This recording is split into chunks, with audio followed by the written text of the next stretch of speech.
اجوائن پر فاتحہ ہوئی، حافظ صاحب نے دم کیا. آج تک مجھے ایک بندہ ایسا نہیں ملا کہ جس نے اس کے بارے میں سوال کیا ہو کہ کیا 27 تاریخ کو کسی صحابی نے ختم کیا، کیا اس طریقے سے کسی نے اجوائن پہ 27 کو فاتحہ دی، کیا کسی مسجد میں جشن نزول قرآن کسی صحابی نے یا نبی نے منایا. لیکن اگر یہی بات 12 ربیع الاول شریف کے دن کی ہو جائے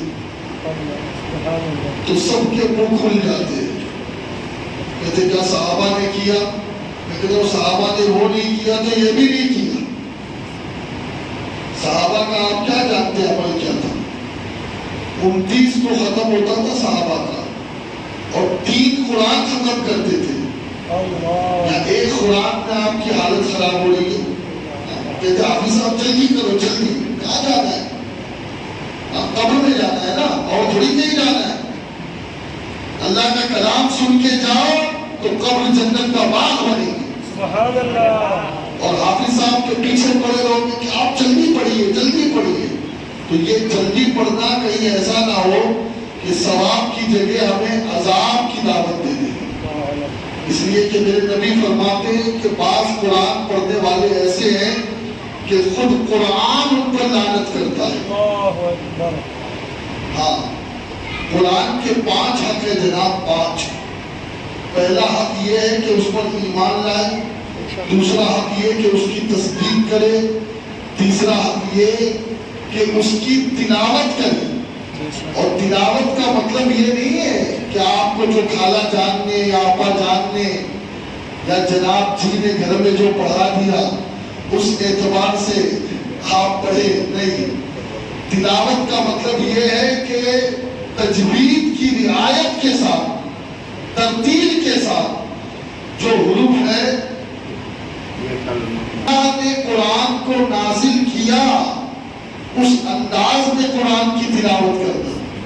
یہ نہیں کہ آپ ماروڑی میں قرآن پڑھو یا آپ انگریزی میں قرآن پڑھو یا ہندی میں پڑھو یا اپنے لہجے میں پڑھو. نہیں، قرآن کو تو قرآن کی طرح ہی پڑھا جائے گا.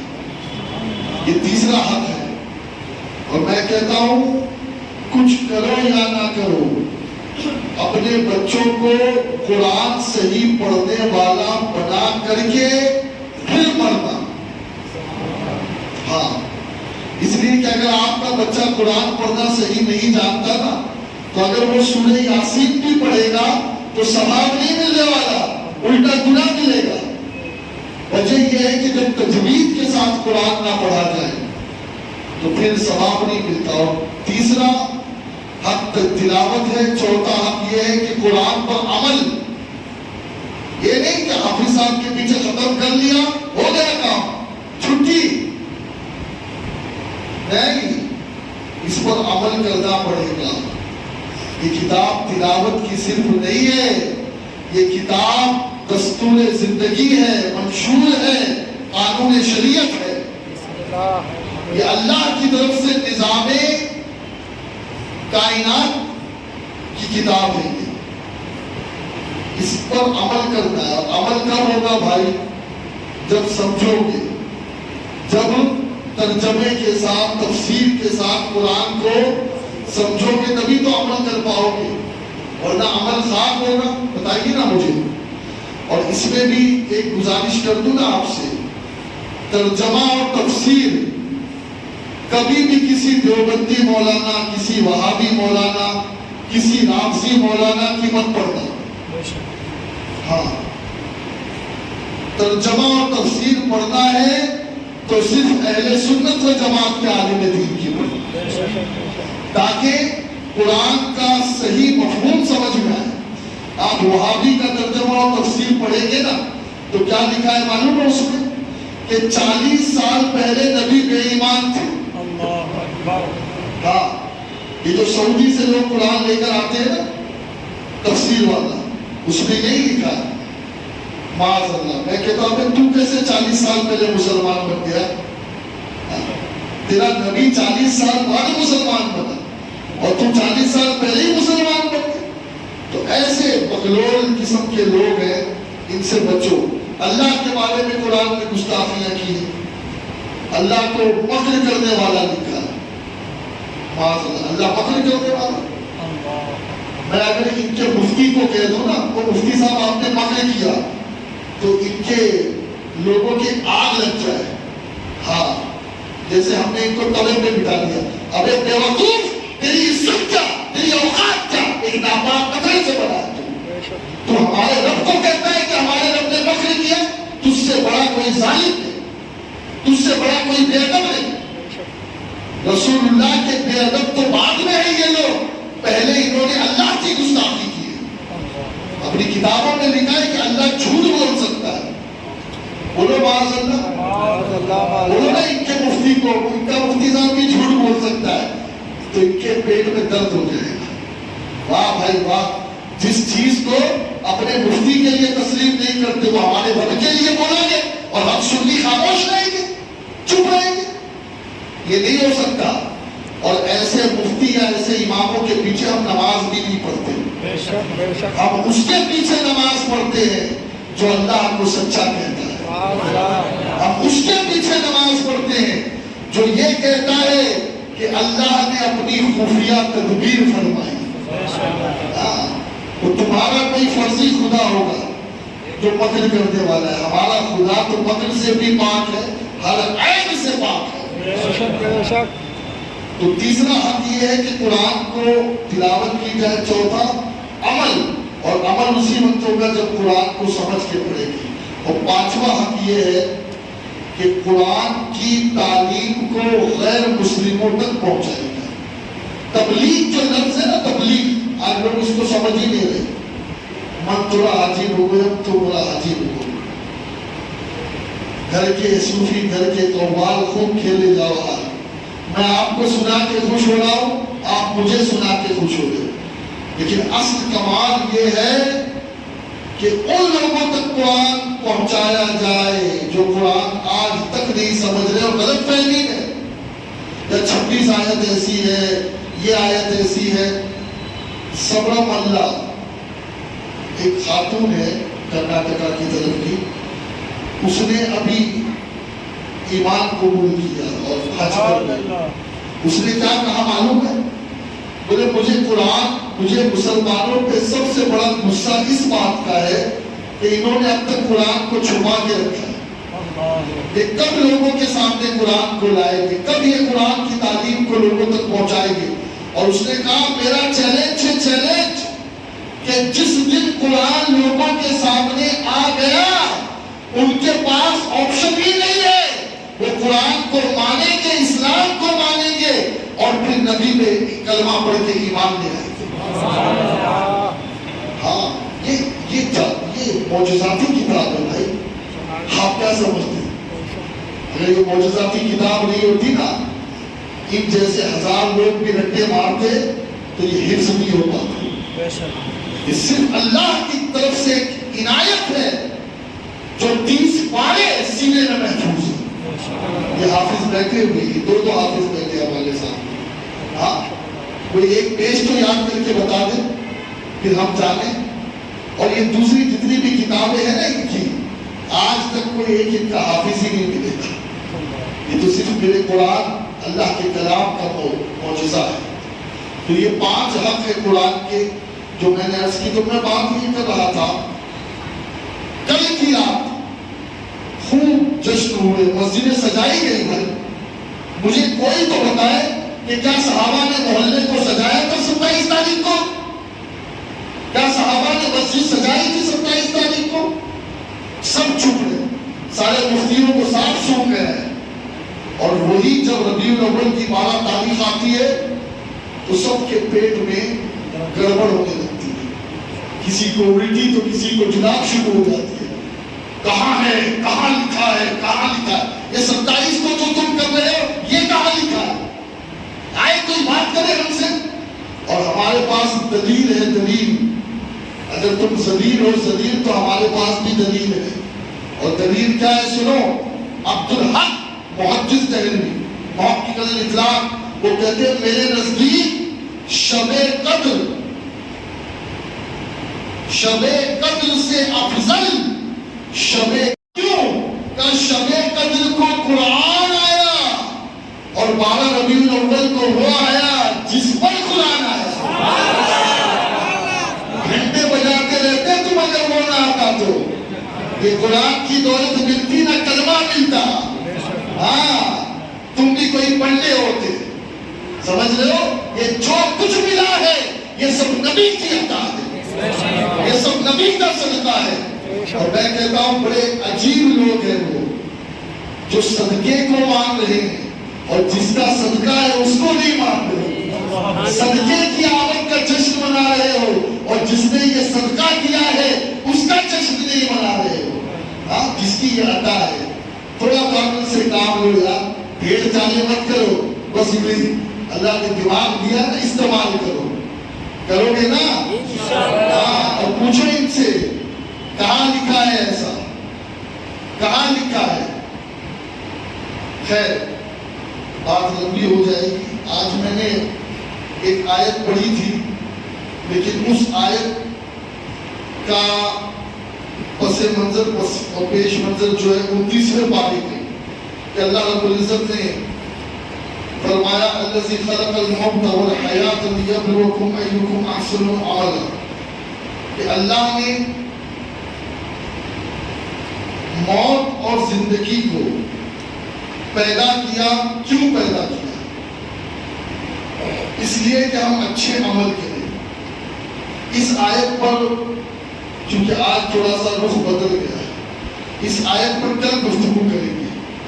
آج سورہ عبس 30واں پارہ 4تھا رکوع.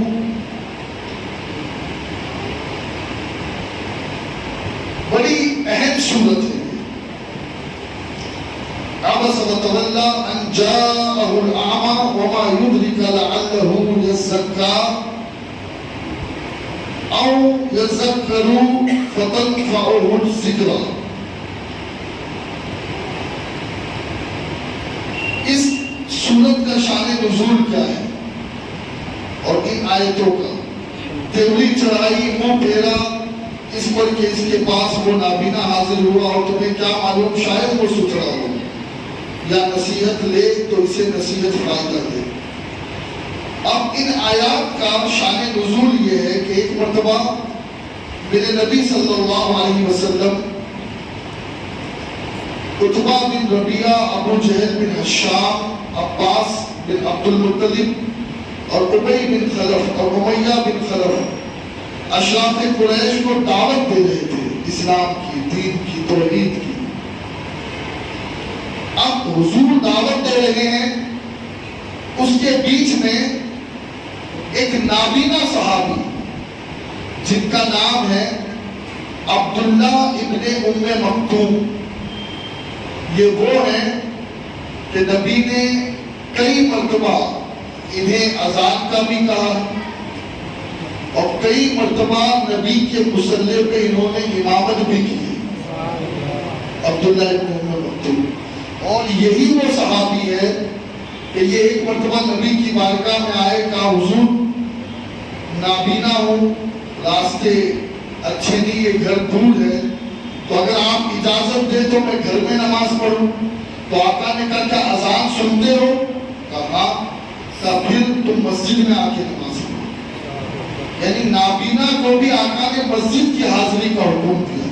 ہاں, اور آج رمضان ختم ہوتا ہے تو پھر مسجدوں کی حاضری ہی چلی گئی. وہ ڈائریکٹ جو ہے پھر مسجد میں آتے ہیں دوبارہ دوسرے رمضان. اور قرآن شریف کا بھی یہی حال ہے کہ قرآن بھی کھلتا ہے تو سیدھے دوسرے رمضان میں ہی کھلتا ہے, بیچ میں کسی کو الا ماشاءاللہ توفیق ہو جائے.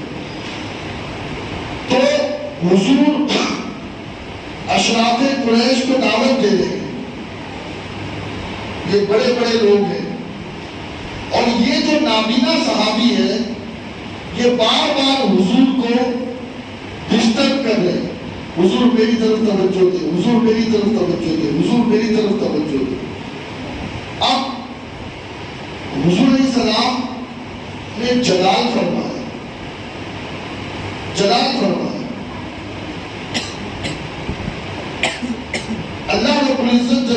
عنہ نے حضور کے بارے میں یہ فرمایا کہ اے محبوب، یہ جو نابینا تیری بارگاہ میں حاضر ہے نا، توجہ اس کی طرف دے، اس لیے کہ یہ تیرا سچا غلام ہے، اور یہ جن لوگوں کو تو دعوت دے رہا ہے یہ بڑے ڈھیٹ قسم کے لوگ ہیں، یہ جلدی ماننے والے ہیں نہیں۔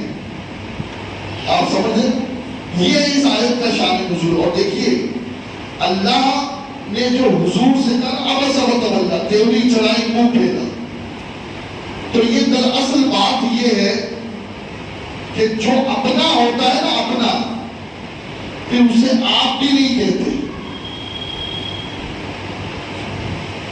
پھر بے تکلفی بڑھ جاتی ہے، تو اور تیرا بھی ہو جاتا ہے، تو تیرا بے ادبی نہیں ہے، اپنائیت ہے۔ جب قرب بڑھ جاتا ہے، اب مثال کے طور پر میں آپ سے بات کر رہا ہوں اور آپ کہیں اور دیکھ رہے ہو، اور جہاں آپ دیکھ رہے ہو وہ جگہ آپ کے لیے مناسب نہیں ہے، تو اب اگر آپ میرے ہو تو پھر میں آپ کو کہوں گا یار وہاں سے منہ پھیر دو، لیکن اگر آپ سے مجھے محبت نہیں ہے تو پھر آپ جہاں چاہے وہاں دیکھو، مجھے کیا لینا دینا۔ اللہ کے نبی اشراف قریش کو دعوت دے رہے ہیں، اور یہ نابینا صحابی کوئی سوال پوچھنے کے لیے نبی کے پاس آئے تو نبی نے اس نابینا پہ جلال کیا، اور اللہ نے کتاب محبوبانہ فرمایا حضور پہ، کہا محبوب یہ بات اچھی نہیں ہے، ہاں یہ جو نابینا ہے نا، یہ بظاہر تو نابینا ہے لیکن اس کا دل روشن ہے، اور یہ جتنے آنکھ والے کھڑے ہیں نا، ابھی ان کی آنکھیں ہی روشن ہیں، ان کا دل بجھا ہوا ہے، تو اس کی طرف توجہ دے، وفادار یہ ہے۔ اچھا کچھ لوگوں کو تو ان کا مطلب مل گیا، مطلب مل گیا، انہوں نے کیا کہا، دیکھو محمد کے رب نے محمد کو ڈانٹ لگائی، معاذ اللہ۔ میں کہتا ہوں بھائی ڈانٹ نہیں ہے، ذرا لفظ سدھار لو، یہ کتاب ہے اور کتاب محبوبانہ ہے، اپنوں کو ہی تو روکا جاتا ہے، غیروں کو نہیں روکا جاتا، اپنوں کو ہی تو کہا جاتا ہے کہ یہ اس سے اچھا ہے، یہ اس سے اچھا ہے۔ حضور نے خود فرمایا ہے، ایک تو سورہ ہود، ایک سورہ عبسہ، حضور نے کہا ان جیسی صورتوں نے مجھے بوڑھا کر دیا، میری کمر جھکا دی، بوڑھا کر دیا، کیونکہ ان صورتوں میں اللہ کے غضب کا، اللہ کے عذاب کا، اللہ کے قہر کا تذکرہ ہے، اور پھر عبسہ میں تو اللہ کے عتاب کا تذکرہ ہے۔ تو اب ان لوگوں کو مزہ آتا ہے، انہوں نے کہا دیکھو اللہ کے حضور کو معاذ اللہ ڈاٹا، یہ کہتے ہیں۔ میں نے کہا نادان، حضور اور اللہ کا جو تعلق ہے نا، آج تک دنیا میں نہ کسی کا ایسا تعلق ہوا ہے اور نہ کبھی ہو سکتا ہے۔ ہاں اللہ نے حضور کو پوچھ پوچھ کر بنایا، آپ کو تو یوں ہی بنا دیا، لیکن حضور کو پوچھ پوچھ کر محبوب تو بننا کیسا چاہتا ہے، کأنک قد خلقت کما تشاء، تیری جیسی مرضی ہے تجھے ویسے تراشوں گا۔ یہ ہے بات، اور جو تیری جو تو چاہے گا ہوگا وہی۔ جنت میری ہے لیکن جسے تو چاہے گا اسے ہی جنت میں انٹر کروں گا۔ ہاں یہ اللہ کا تعلق ہے حضور سے۔ خیر اب سنیے آپ بات، مدینے میں ایک امام تھا، لوگ کہتے ہیں یار مدینے کے اور مکے کے امام کے بارے میں کچھ مت بولو، ہم کہتے ہیں اگر وہ گستاخ رسول ہے تو ہم بولیں گے اور بولتے رہیں گے، چاہے وہ کہیں کا امام، ہم ڈرتے نہیں ہیں کسی سے۔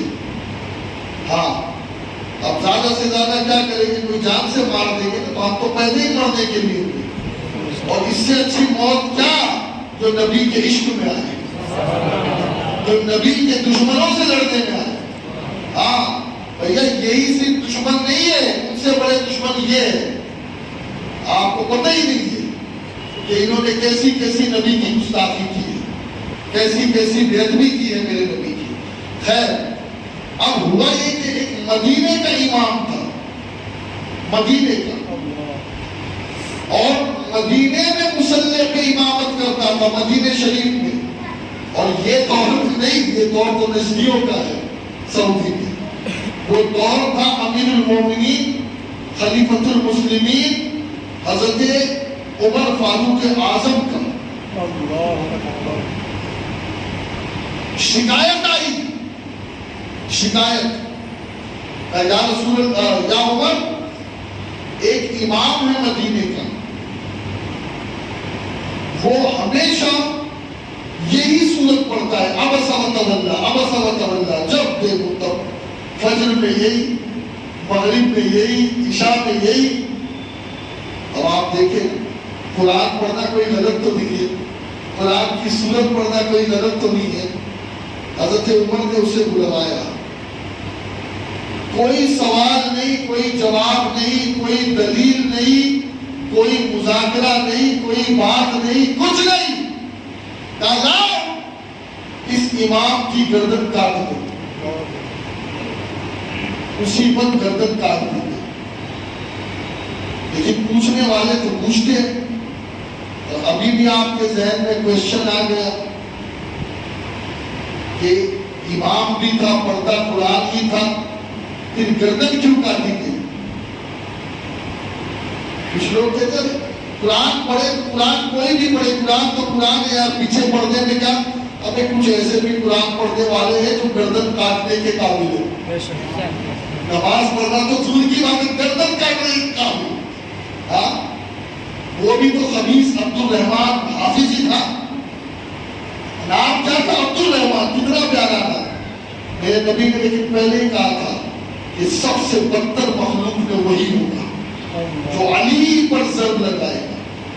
علی کو قتل کرنے والا کوئی اور تھوڑی تھا، حافظ قرآن تھا۔ خیر، اب لوگوں نے کہا عمر یہ کیا کیا آپ نے؟ مدینے کے امام کو قتل کرا دیا، اس کی گردن اڑا دی۔ حضرت عمر سے پوچھا گیا حضور کیا بات ہے؟ کوئی دلیل نہیں، کوئی بات نہیں، کوئی کچہری نہیں، کوئی کورٹ نہیں، عدلیہ نہیں، ڈائریکٹ آپ نے حکم دے دیا۔ کہا وہ گستاخ رسول تھا۔ وہ یار، وہ گستاخ رسول تھا، اور اس کے دل میں جو بغض تھا رسول اللہ کا، وہی اسے اس سورت کو بار بار پڑھنے پہ مجبور کرتا تھا۔ ہاں، کیونکہ اس میں اطاعت محبوبانہ جو ہے تو ان کے تو مزے آتے ہیں۔